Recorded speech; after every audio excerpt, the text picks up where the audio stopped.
Explain the difference between closed and open primary in the direct primary system. The direct primary system is a means for a member of a political party to participate in the selection of a candidate from their party to compete against the other party candidate in a general election. A closed primary is a party nominating election in which only declared party members can vote. Party membership is usually established by registration. Currently, 26 states and District of Columbia use this system. An open primary is a party nominating election in which any qualified voter can take part.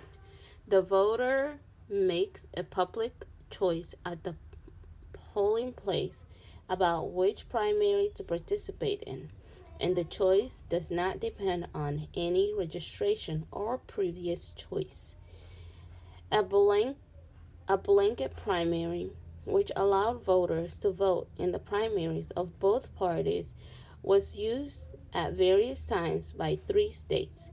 The Supreme Court ruled against this practice in 2000.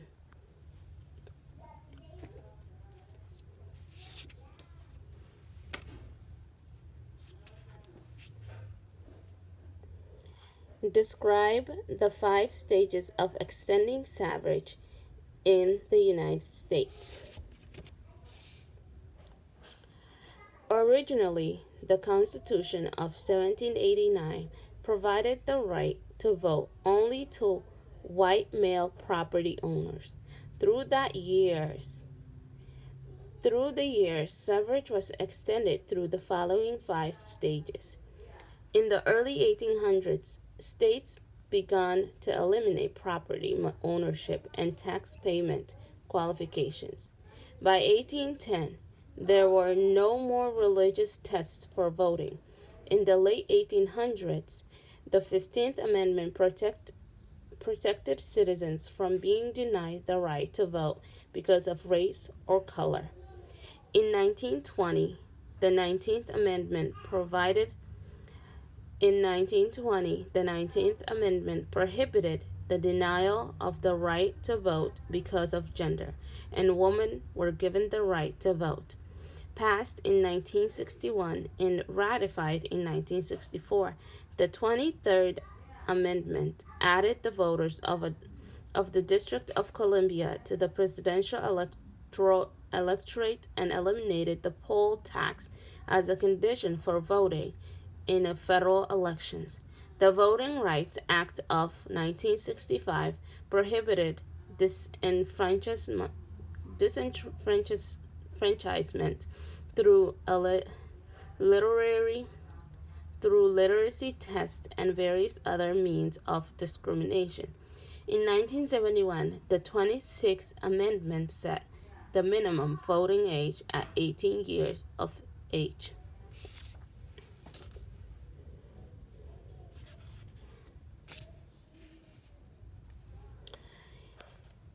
Outline the national, concurrent, and state power of government.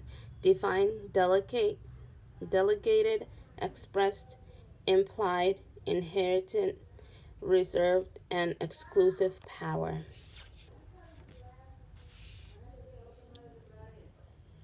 The division of power in the federal government system is as follows. National.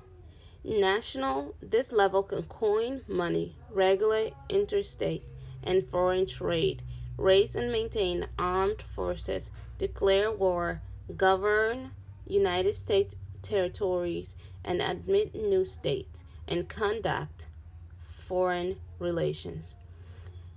Concurrent. The level can levy and collect taxes, borrow money, establish courts, define crimes and set punishments, and claim private property for public use. The state. This level can regulate trade and business within the state, establish public school, pass license requirements for professionals, regulate alcoholic beverages, conduct elections, and establish local government. Three or There are three types of delegated powers granted by the Constitution: expressed or enumerated power, implied, inherited. The expressed or enumerated power, these are specifically spelled out in the Constitution. Implied, these are not expressly stated, but are reasonably suggested by the expression express power. Inherited, these are powers not expressed by the Constitution but ones that national government have historically possessed, such as granting diplomatic recognition. Powers can be Powers can also be classified or reserved or exclusive. Reserved power, or not granted to the national government but not denied to the states. Exclusive powers are those reserved to the national government, including concurrent power.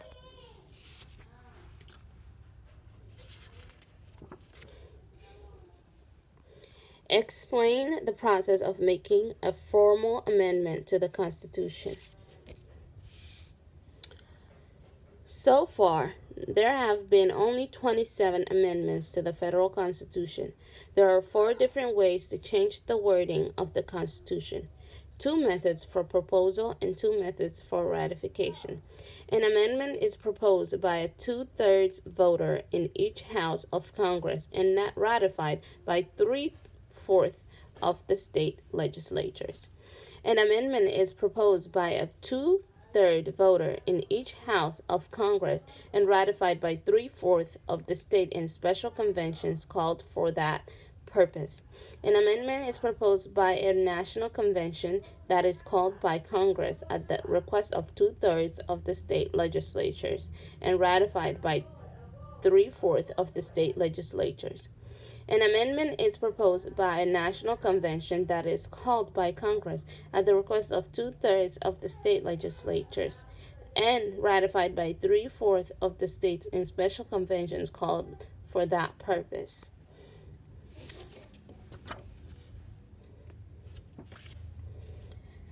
Explain the reasons why there were 2 presidents and 2 vice presidents from 1972 to 1974. In a 2-year time span, the United States had 2 presidents and 2 vice presidents. This situation resulted first from the resignation of Vice President Spiro T. Agnew in October of 1973 because of alleged kickbacks. President Richard M. Nixon then appointed House Minority Leader General R. Ford to be Vice President.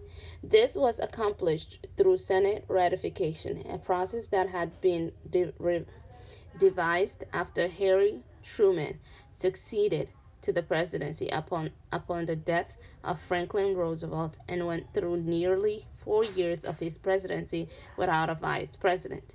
Nixon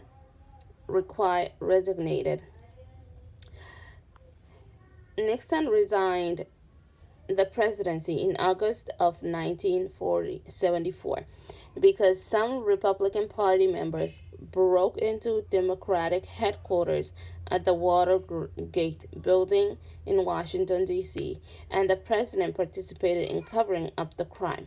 Ford succeeded Nixon and had to appoint another vice president. He chose Nelson Rockefeller, former governor of New York.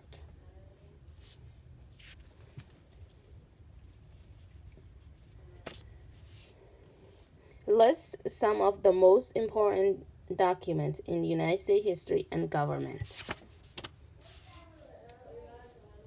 The following are among the greatest American documents because of their impact on foreign and domestic policy: Declaration of Independence, the Articles of Confederation, the Constitution and the Bill of Rights, the Northwest Ordinance, the Federalist Papers: George Washington's inaugural address and farewell address, the Alliance and Sedition Act, the Louisiana Purchase Treasury, the Monroe Doctrine, the Mississippi Compromise, the Compromise of 1850, the Congress-Nebraska Act, the Homestead Act, the Emancipation Proclamation, the Agreement to Purchase Alaska, the Sherman Antitrust Act, Theodore Roosevelt's corollary to the Monroe Doctrine, the Social Security Act, and other acts of the New Deal in the 1930s, the Truman Doctrine, the Marshall Plan, and the Civil Rights Act.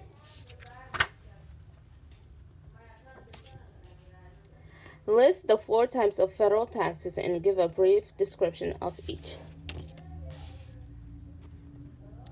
The 4 types of federal taxes are income taxes on individuals, income taxes on corporations, excise taxes, customs duties. Income taxes on individuals. This is a complex system because of demands from various exemptions and rates. Further, the schedule of rates can be lowered or raised according to economic conditions in order to stimulate or restrain economic activity. For example, a tax cut can provide an economic stimulus, while a tax increase can slow down the rate of inflation. Personal income tax generates about 5 times as much as corporate taxes. Rates are based on an individual's income and range from 10 to 35%. Income tax on corporation. The same complexity of exemptions and rates exists for corporations as individuals. Taxes can be raised or lowered according to the need to stimulate or restrain the economy. Excise taxes. There are taxes on specific goods such as tobacco, liquor, automobiles, gasolines, air travel, and luxury items, or on activities such as highway usage by trucks. Customs duty. There are taxes imposed on imported goods. They serve to regulate trade between the United States and other countries.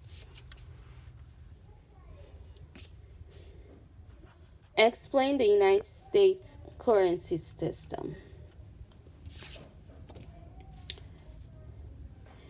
The Constitution of 1787 gave the United States Congress the several authority to print or coin money and to regulate its value.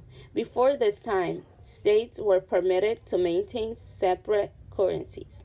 The currency system is based on modified gold standard. There is an enormous store of gold to back up United States currency houses at Fort Knox, Kentucky. Paper money is actually Federal Reserve notes and coins. It is the job of the Bureau of Engraving and Printing in the Treasury Department to design plates, special types of paper, and other security measures for bills and bonds. This money is put into federal general circulation by the Treasury and Federal Reserve banks and is taken out of circulation when worn out. Coins are made at the Bureau of the Mint in Philadelphia, Denver, and San Francisco. The Constitution of 1787 gave the United States Congress the central authority to print or coin money and to regulate its value. Before this time, as states were permitted to maintain separate currencies. The currency system is based on a modified gold standard. There is an enormous store of gold to back up United States currency housed at Fort Knox, Kentucky.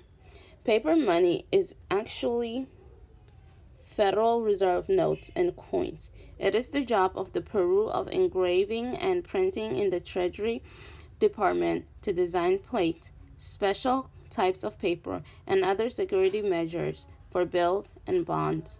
This money is put into general circulation by the Treasury and Federal Reserve banks and is taken out of circulation Treasury and Federal and it's taken out of circulation when worn out.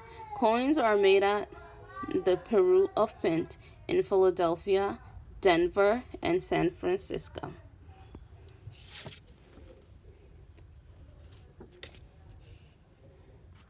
List the three mechanisms established by the Employment Act of 1946 that gave primary responsibility for the maintenance of full employment to the federal government.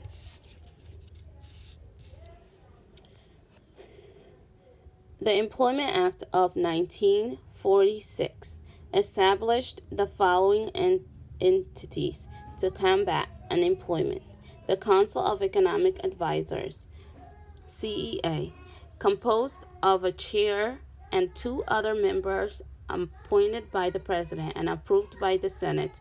This council assists the President with the development and implementation of U.S. economic policy.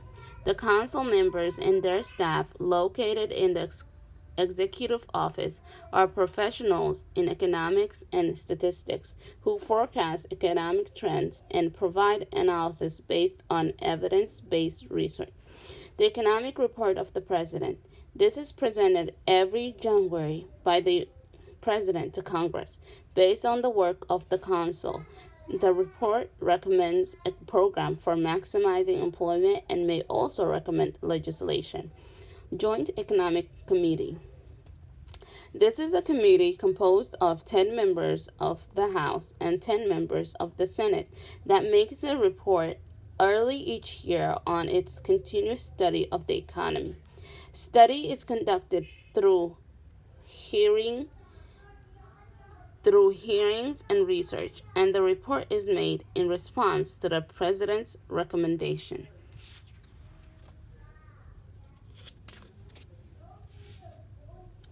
Explain the economic principles of supply and demand, scarcity and choice, and money and resources. Supply is the amount of product or service available to consumers. Demand is how much customers are willing to pay for the product or service. These two facets of the market determine the price of goods and services. The higher the demand, the higher the price the supplier will charge. The lower the demand, the lower the price. Scarcity is a measure of supply in that demand is high when there is a scarcity or low supply of an item. Choice is related to scarcity and demand in that when an item in demand is scarce, consumers have to make difficult choices. They can pay more for an item, go without it, or go elsewhere for the item. Money is the cash or currency available for payment. Resources are the items one can barter in exchange for goods. Money is also the cash reserve of a nation, while resources are the minerals, labor force, armaments, and other raw materials or assets a nation has available for trade.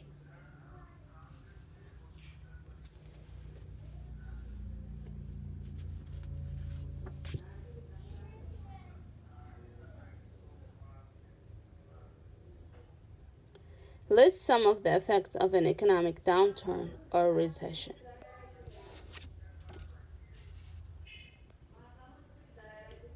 When a recession happens, people at all levels of society feel the economic effect. For example, high unemployment results because businesses have to cut back to keep costs low and may no longer have the work for the labor force they once did. Mortgage rates go up on variable rate loans as banks try to increase their revenue. But the higher rates cause some people who cannot afford increased housing costs to sell or suffer foreclosure. Credit becomes less available as banks try to lessen their risk. This decreased lending affects business operations, home and auto loans. Stock market prices drop and the lower dividends paid to stockholders reduce their income. This is especially hard on retired people who rely on stock dividends. Psychological depression and trauma may occur in those who suffer bankruptcy, unemployment, or foreclosure during a depression.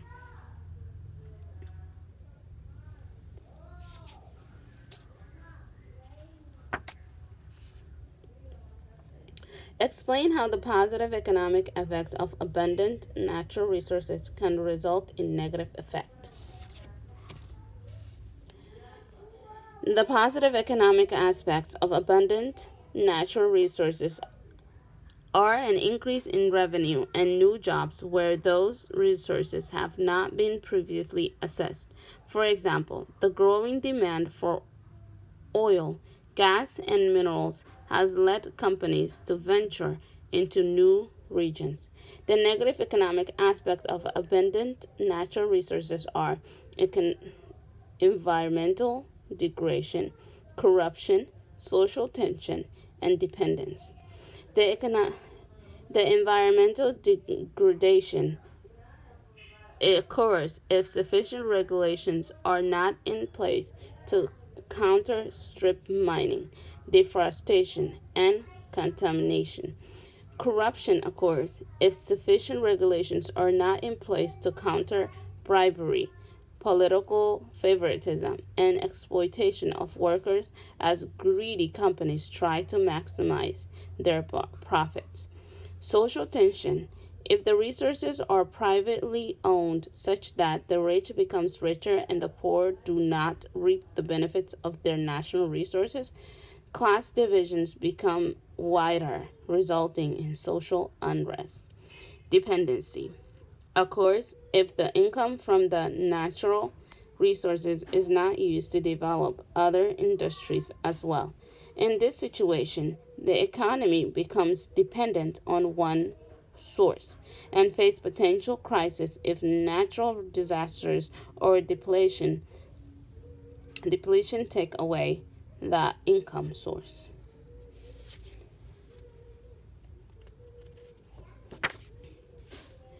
Define economics and the two kinds of economies. Economics is the study of the buying choices that people make, the production of goods and services, and how our market system works. The two kinds of economies are command and market. In a command economy, the government controls what and how much is produced, the method used for production, and the distribution of goods and services. In a market economy, producers make decisions about methods and distribution on their own. These choices are based on what will sell and bring a profit in the marketplace. In a market economy, consumers ultimately affect these decisions by choosing whether or not to buy certain goods and services. The United States has a market economy.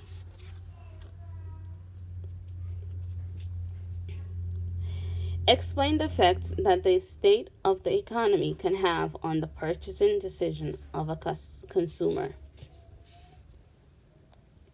The economy plays an important role in how careful consumers are when using their resources and what they perceive as needs as opposed to what they perceive as wants. When the economy is doing well, unemployment figures are low, which means that people can easily attain their basic necessities. As a result, consumers will are typically more willing to spend their financial resources. Consumers will also be more willing to spend their resources on products and services that are not necessarily to their survival, but are instead products and services that consumers enjoy having and believe increase their quality of life. On the other hand, when the economy is in a slump, consumers are much more likely to cut back on their spending because they perceive a significantly higher risk of being unable to acquire basic necessities due to a lack of financial resources.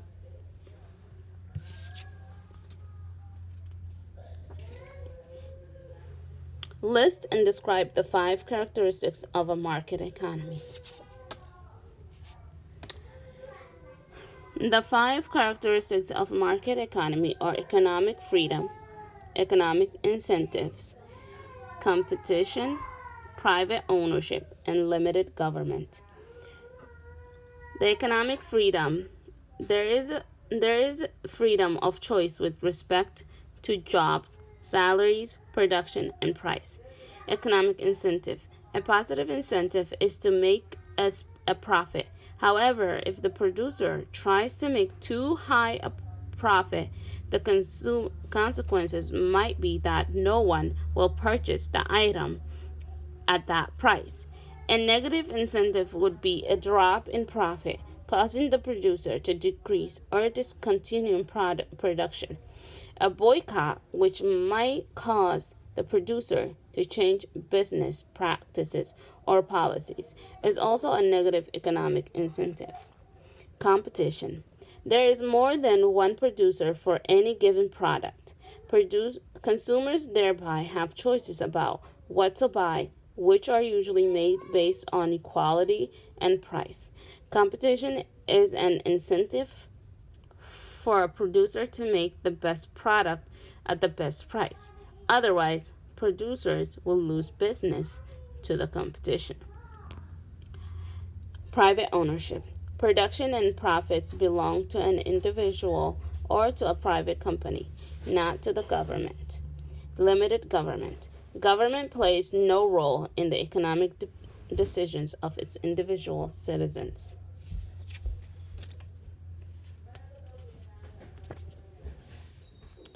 List and describe the factors of production and the 2 types of markets that create economic flow.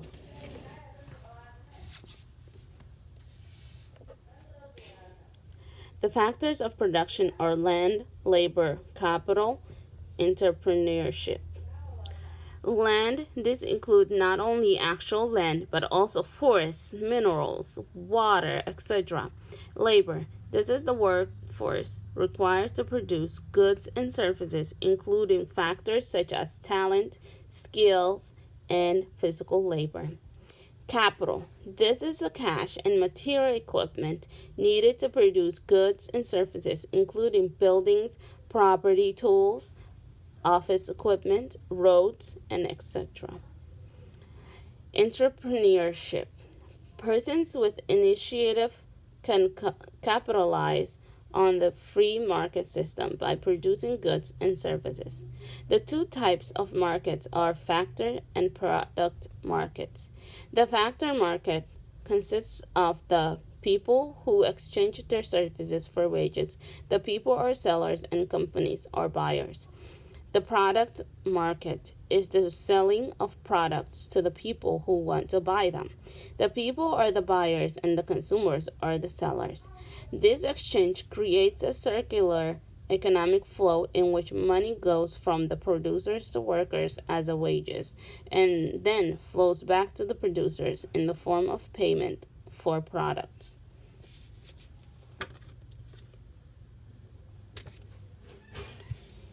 Explain the economic impact of technology.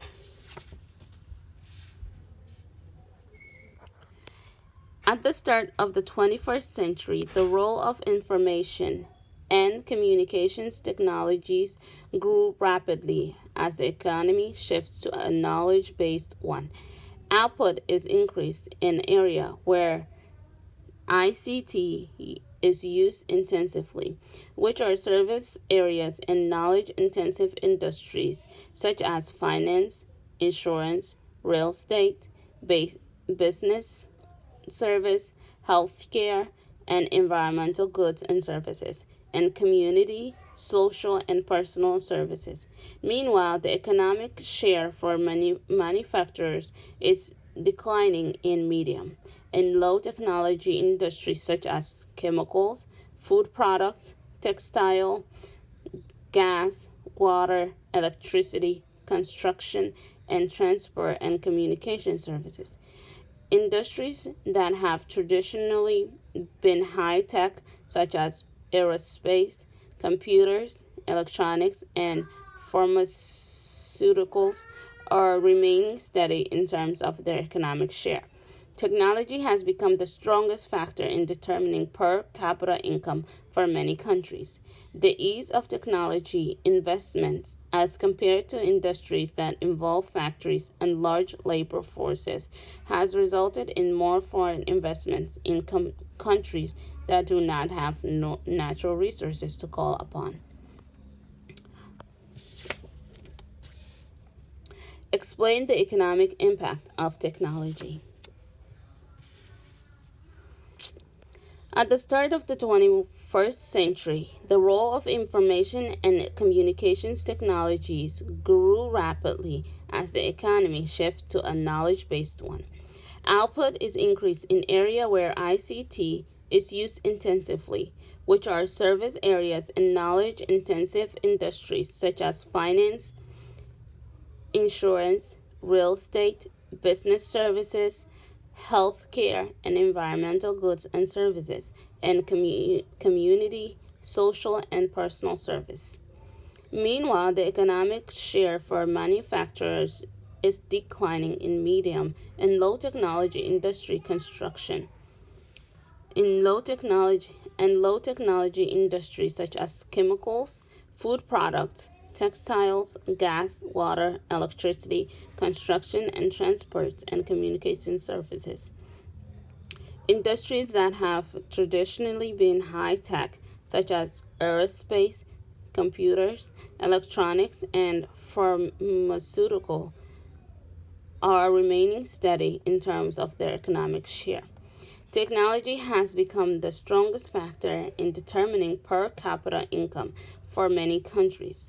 The ease of technology investments, as compared to the industries that involve factories and large labor forces, has resulted in more foreign investments in countries that do not have natural resources to call upon.